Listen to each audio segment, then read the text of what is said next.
बिस्मिल्लाहिर्रहमानिर्रहीम। अस्सलामुअलैकुम मेरे प्यारे साथियों, फूड चैनल में हम आपको खुशामदीद कहते हैं। मेरे प्यारे साथियों, आज हम आपको बताएंगे हार्ट फेलियर का ख़तरा कम करने के लिए, दिल की धड़कन की बेतरतीबी का ख़तरा कम करने के लिए, और इसके अलावा हम आपको ये भी बताएंगे कि आपका जल्द कितनी हद तक बिल्कुल ठीक रहेगी, आप फालिज से कितने बचे रहेंगे और हार्ट अटैक से कितने महफूज रहेंगे।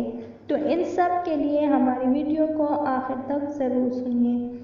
हमारी वीडियो में आपको बताया जा रहा है कि महज हफ्ते में 3 बार गिरियाँ जैसे कि बादाम, अखरोट या दीगर में मूंगफली वगैरह या नारियल वगैरह भी आ जाता है खाना दिल की धड़कन की बेतरतीबी का ख़तरा, फालिज का ख़तरा और इसके अलावा हार्ट अटैक का ख़तरा, जो कि अहम तरीन अंसर हैं, इनको कम करने में बहुत हद तक मददगार साबित होता है।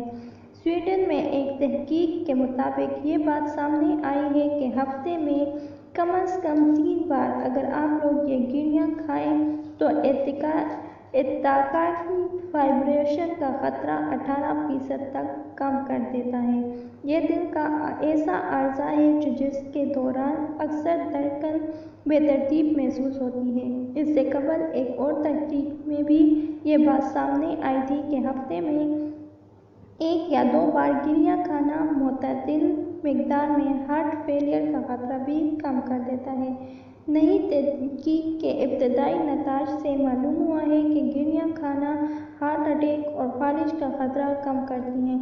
इसलिए बेहतर है कि आप हफ्ते में 2 या 3 मरतबा एक मुनासिब मिकदार में बादाम, अखरोट, मूंगफली या नारियल वगैरह या चने वगैरह इस्तेमाल कर लें। तो इससे आपके दिल की बेतरतीबी भी ठीक रहेगी, आपको फालिज का ख़तरा और हार्ट अटैक भी नहीं होगा। तो अपनी दुआओं में हमें भी याद रखिए और हमारे चैनल को ज़रूर सब्सक्राइब कीजिए। बेल आइकन को प्रेस करना ना भूलें ताकि आने वाली वीडियो सबसे पहले आप तक पहुँचे। शुक्रिया।